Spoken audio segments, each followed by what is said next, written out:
Mulberry is open back up. That's why we're accelerating Mulberry, get that bridge replaced, and then start the Broadway Underground project. Originally, we were looking at this as a 19-month project. We don't think that's the case anymore. We're going to bid it again with an accelerated schedule, try to get that schedule as tight as we can. We're going to work with different stakeholders in the area to look at, can we have the contractor work longer hours, and 6 days a week, 7 days a week, longer hours rather than the traditional work time and it taking longer to get done. So we're looking at creative solutions for that. The Hildebrand will be down to 1 lane each direction so that we can have room to put in those box culverts for about a year, 9 months to a year. So that's pretty tough, but it's going to be 1 lane each direction. And so traffic will figure out how to work around and so forth. There's not a lot of alternatives, but to get this project done and not touch it again for 20 years, that's the goal. Bite the bullet, get it done, and move on.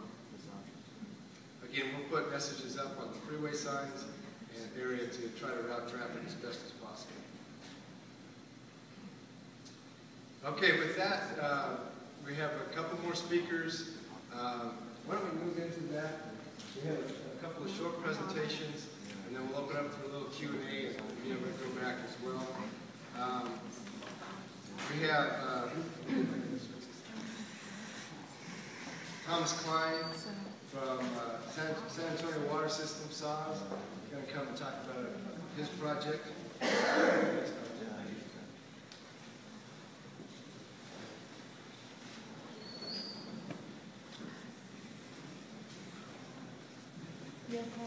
Yeah, we'll do that for you.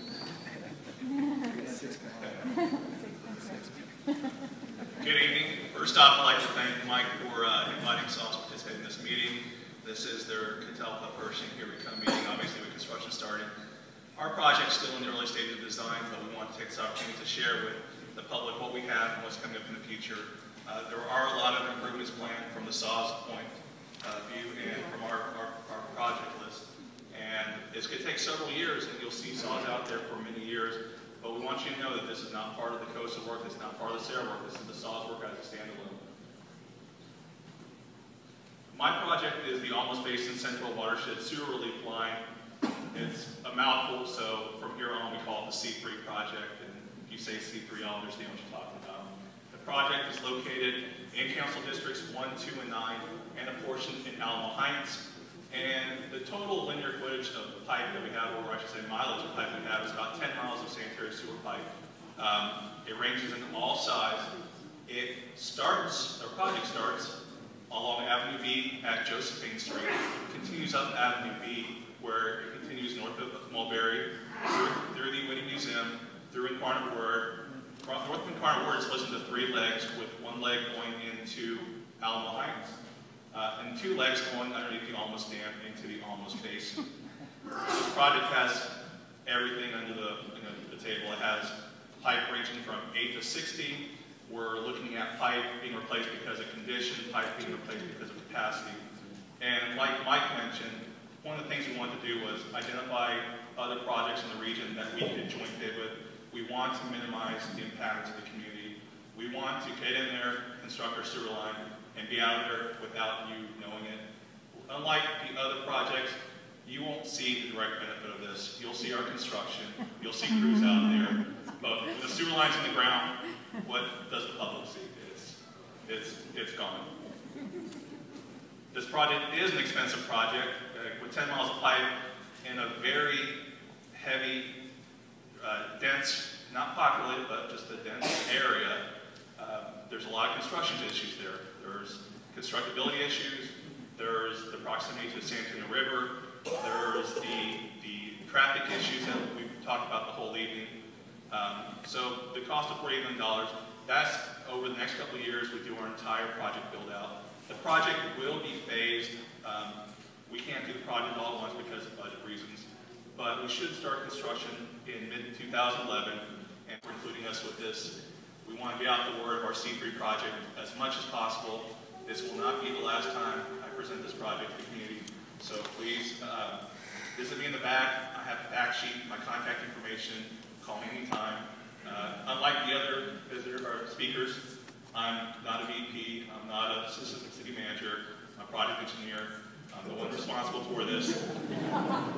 If you don't like me, I'll tell you my boss's phone number, he's here too. But I'm the one doing the work, so please, if you have any questions, call me. I'm happy to talk to anybody. Happy to come to speak to any groups. If I come speak to your group, I will have a longer presentation. But for tonight, this is all I have. Thank you very much.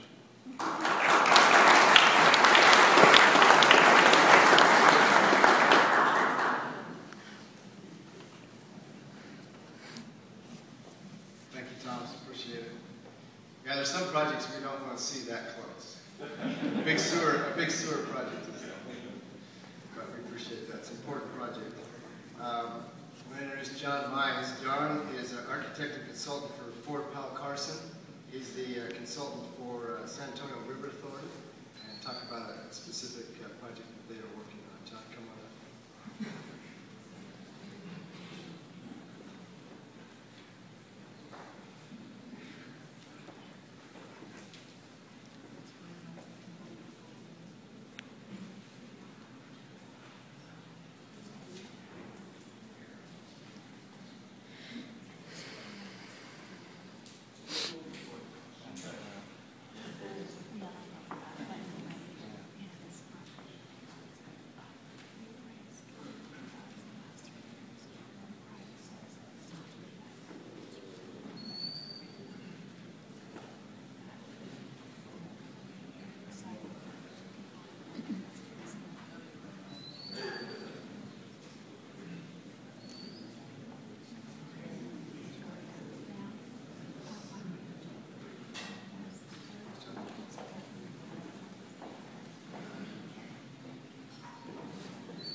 Better?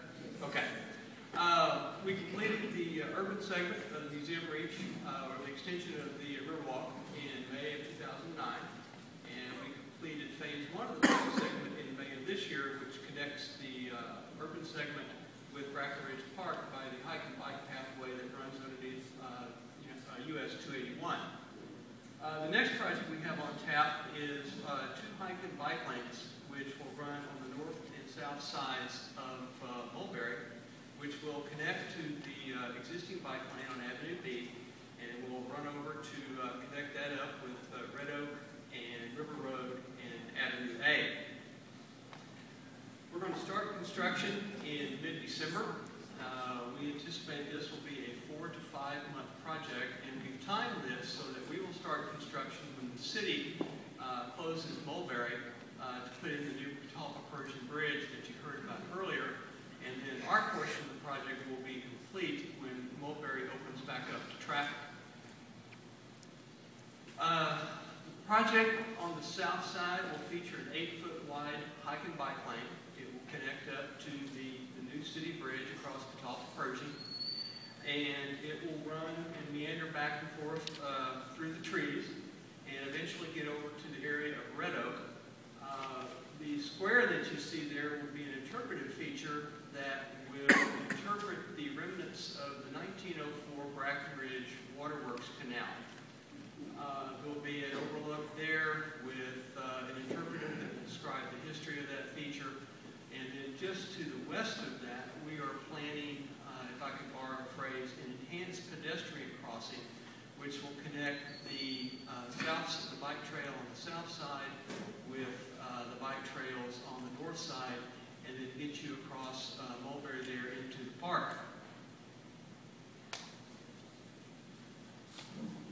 The trail will head on towards Avenue A and will eventually get on over to River Road. Now, we will be utilizing on both sides of Mulberry for now the existing bridges that span the San Antonio River. project, but we will be modifying the approaches to those bridges to make sure that they are handicapped accessible, and will tie in with the trails that will also be accessible to the disabled. On the north side, the trail will only be 5 feet wide. It will start at Red Oak and then continue on west and get you on over to the First Tee facility, with an alternate to get the trail on over to the facility, or to the vicinity of St. Mary's. And then this is just our master plan for Brackenridge Park. It illustrates some of the projects we have planned in the future. We'll be constructing some new trails. We'll be utilizing some of the existing trails in Brackenridge Park and some of the existing roads to provide connectivity between downtown, get you underneath 281, up into the northern section of the park, and provide access to the zoo, and of course here to the Witte Museum, Miraflores, and the Upper Labor area, and on up to Hildebrand. Maurice mentioned the work on the Acequia Madre. Actually, within the next couple of weeks, we'll be starting 2 archaeological investigations here in the park. The first will be the rediscovery of the Acequia, hopefully the rediscovery of the Acequia Madre right out here in front of the museum. And then the second will be the investigations that we'll be undertaking on Mulberry as part of the work on the hike and bike trails. Thank you very much.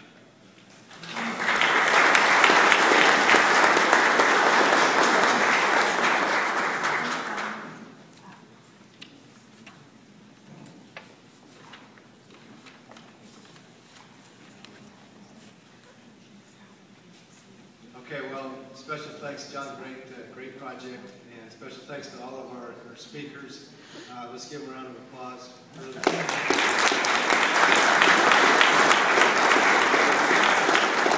now we have a microphone up here. Let's take 15, 20 minutes if people have a question, and then we'll get the appropriate person to answer it.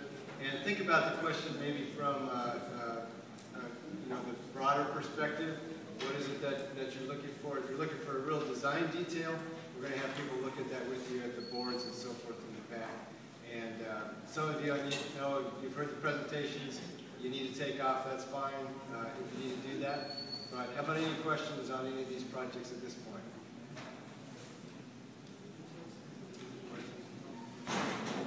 Yes, sir. Come on up to the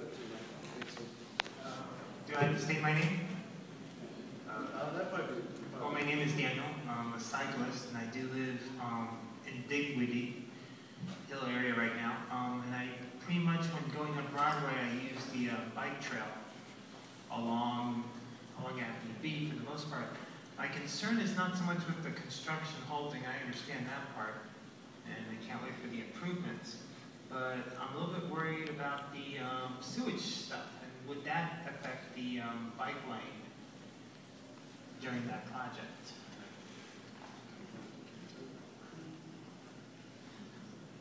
As part of the C3 project, when we do construct along Avenue B, we will redirect bike traffic.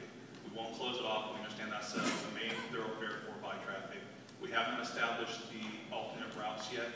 That is something we're working toward in the next couple of months.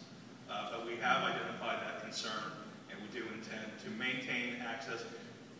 Because of constructability issues, it will not maintain all Avenue B while we're working that area, but we will phase our construction so that we can get the traffic back on Avenue B as quickly as possible. Again, our plans have not developed yet, and that's something we're working through.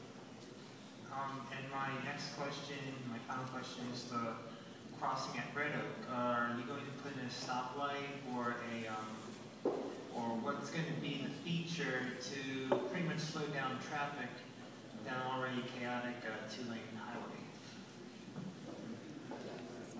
What we plan there, we'll be working with city traffic to get this finalized, is pedestrian crossing signage, and what we plan on doing are LED flashing lights that are actually in the pavement, and those will be hand activated when you